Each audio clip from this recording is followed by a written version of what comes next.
Good morning, Mr. Secretary, dear Marco. A warm welcome to NATO, your first foreign ministers meeting. But before I continue, let me express my condolences about the 4 US soldiers who died during exercises in Lithuania.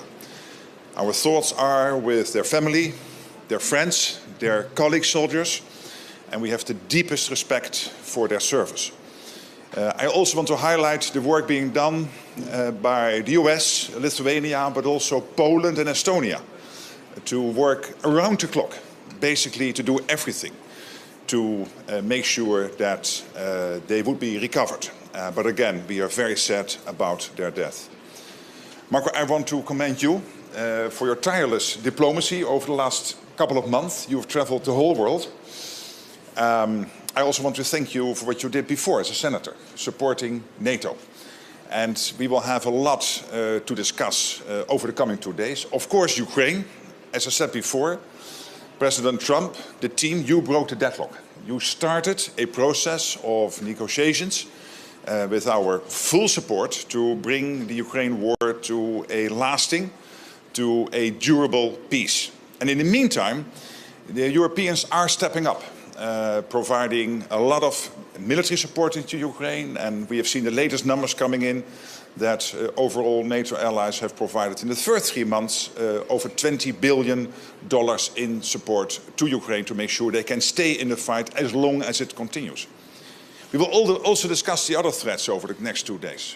Of course, Russia, which is our long-term threat, but also the increasing problems we have with China, of course, North Korea, Iran, and all of these 4 getting more and more connected, and these 2 theaters getting more and more connected and working intertwined. We know that the United States is a staunch ally in NATO.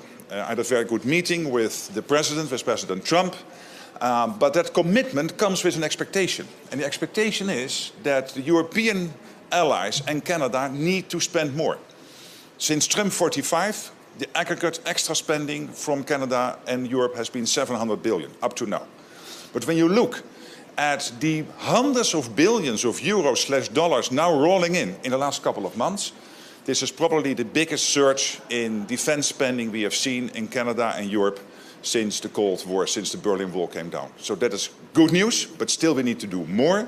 And then, of course, we will meet with the partners from Japan, South Korea, Australia and New Zealand, also to discuss another important issue, which is defense industrial production and how we can do more with them to work together. So lots of ground to cover, but again, a warm welcome, please. Thank you, and I'm glad you had a good meeting. I know I was out of the country while you were there, but I know you had a good meeting with the President. Thank you for your condolences at the 4 Americans who tragically lost their lives in an important training exercise. We honor them, and it also reminds us that the United States is in NATO. We are as we speak right now, the United States is as active in NATO as it has ever been. And some of this hysteria and hyperbole that I see in the global media and some domestic media in the United States about NATO is unwarranted.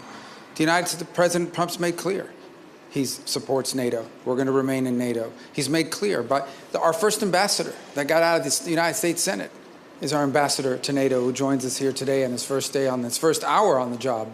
So all of that is a testament to it. But we want NATO to be stronger.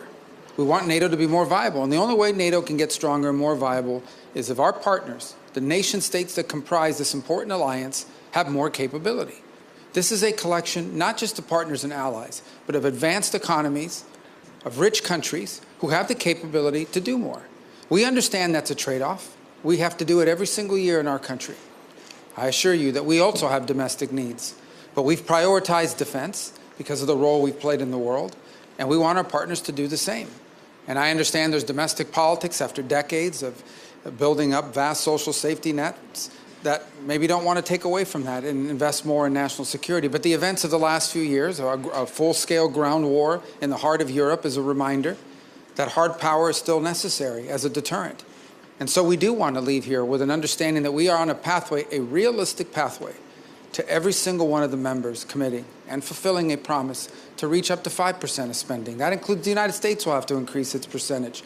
Because if the threats truly are as dire as I believe they are, and the members of this alliance believe they are, then that threat has to be confronted by a full and real commitment to have the capability to confront these things, to confront them. And that's been the message President Trump had in his first administration, and it's the one he brings into this one. He's not against NATO. He is against a NATO that does not have the capabilities that it needs to fulfill the obligations that the treaty imposes upon each and every member state. And it wants our nation, and no one expects that you're going to be able to do this in 1 year or two, but the pathway has to be real. This is a hard truth, but it is a basic one that needs to be said now.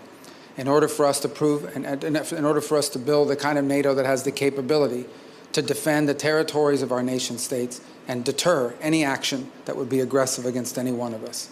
So I hope to have a chance to engage on that here today in our conversations. I'm sure we will. Of course, we're also happy to be joined by our Indo-Pacific partners who have become great partners to the alliance as we also see increased threats to both freedom of navigation and territorial integrity in the Indo-Pacific. So we look forward to engaging them as well in this context. And thank you for the chance to be here in my first visit. I hope it will be very productive. It will. Thank you. Absolutely. Thank you so much. much. Thank you very much.